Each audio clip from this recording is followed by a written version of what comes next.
ৰাতিপুৱাই মানুহজনে উঠি কিনে প্ৰথমতে বাবুক স্কুলত যাবৰ কাৰণে ৰেডি কৰিব ধৰিছে। এতিয়া বৰ্তমান বাজিছে 6:30। আজিকালি আৰু স্কুল 7টা বজাৰ পৰা আৰম্ভ হৈছে নহয়। মই কিন্তু গাইজ বিচনাতে আছোঁ। মোৰ আৰাম মানে মোৰ ৰজস্বলা চলি আছে। কিছুমানে ঋতুমতী বুলিও কয় আৰু কিছুমানে মাসিক ধৰ্ম বুলিও কয় আৰু কিছুমানে মেন্স বুলিও কয়, সেয়া চলি আছে। ঋতুমতীৰ সময়ত মহিলা কিছুমানে নিয়ম পালন কৰিব লাগে বুলি আমাৰ মাহঁতে কয়, যাৰ কাৰণে আৰাম কৰি আছোঁ। মেন্সৰ সময়ত নিয়মবিলাক পালন কৰিলে মানসিক বা শাৰীৰিকভাৱে সুস্থ থাকে, যাৰ কাৰণে কৰিব লাগে বুলি কয়। যা হওক, এয়া গা চা ধুই আহিলোঁ। গাইজ ৰজস্বলা চলি থাকিলেও কিন্তু ডিউটিত যাবই লাগিব। এইটোৰ পৰা বিৰত নাই। ভাত ৰান্ধাৰ পৰা বা কিবা কিবি কৰাৰ পৰা মই বিৰত আছোঁ, কিন্তু ডিউটিত যাবই লাগিব। Must B. দেউতাক আৰু ল'ৰাটোৱে মন্দিৰত যাব ওলাইছে। এটা মই ইয়াতে কথা ক'ব খুজিছোঁ যে মোক বহুতে সোধে, কাৰণ কিয় মই কৃষ্ণক, ভগৱান শ্ৰীকৃষ্ণক উপাসনা কৰোঁ। তো সোধে কি তই ভগৱান শিৱ বাবাক ভাল পা না? তো মই এটা কথা ক'ব খুজিছোঁ যে বৈষ্ণৱ নাম যথাশম্ভু।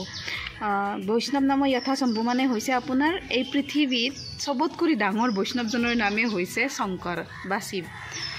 তো তেখেতক মই কেনেকৈ বেয়া পাব পাৰিম?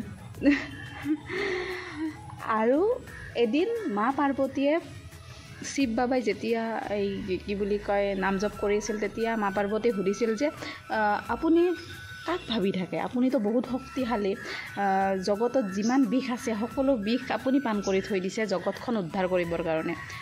কাক ভাবি থাকে আপুনি?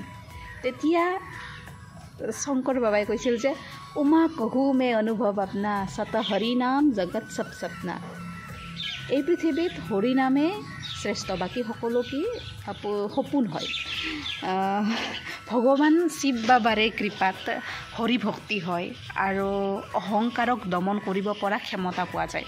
গতিকে মোৰ উপাসনা পদ্ধতি অলপ বেলেগ টাইপৰ, বা মই উপাসনা আপোনাৰ ভগৱান শ্ৰীকৃষ্ণক কৰোঁ, কিন্তু ভগৱান শিৱ বাবাক মই বহুত বেছি শ্ৰদ্ধা কৰোঁ, কাৰণ কিয় তেওঁ অহংকাৰক দমন কৰে।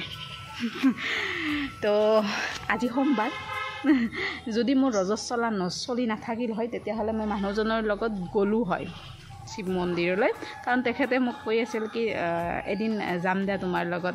শিৱ বাবাই নিজৰ পত্নীৰ লগত গ'লে কথাবিলাক পটকৈ শুনি লয় বুলি, যাৰ যি মনোভাৱনা না।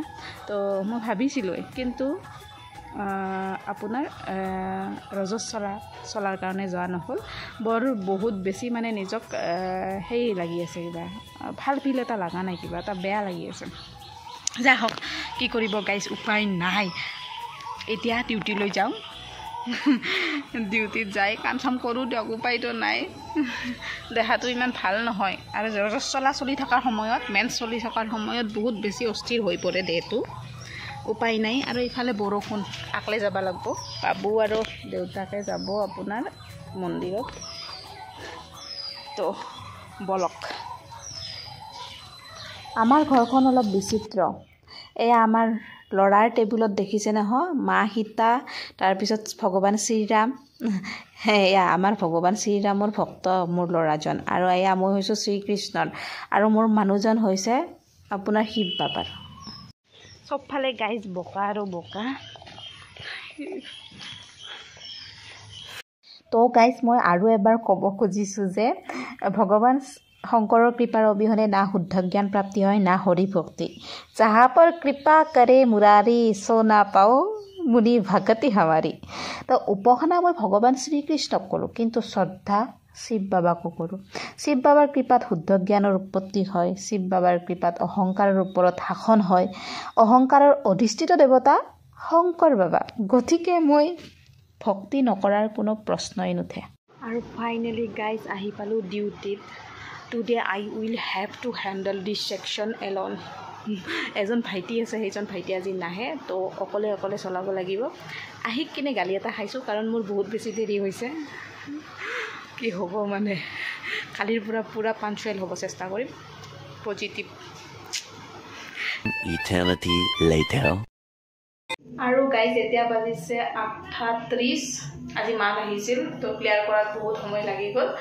এতিয়া যাব ওলাইছোঁ ঘৰত। ৰেষ্ট নাই, ঘৰত যায়ও বাচ্চাটোক চম্ভালিব লাগিব। তো ঘৰ যাই লগ পাইছোঁ।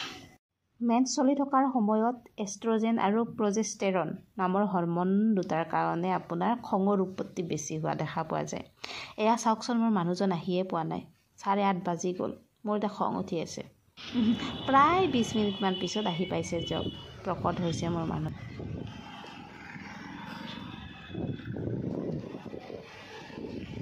প্ৰায় গাইজ 9টা বাজিছে আৰু এতিয়া মই আহি পালোঁ ঘৰ। আৰু বাবুৰ হাতত কি হৈছে? ক'ৰ কাটা? এই কি দে এতে কিতে জ্বলছি জ্বলছি। ভাল পাবা দে, কাটা সোমোৱা নাই দেখো। এই সময়ছি দুপাও দুটা বাবা অলপমান হেৰি হৈছে না, ইনকে দিলে বহুতে দুপা ভাল পাবা দে। তো গাইজ বাবুক এতিয়া অলপমান আমি পঢ়ি ল'ব লাগিব, পঢ়বা না?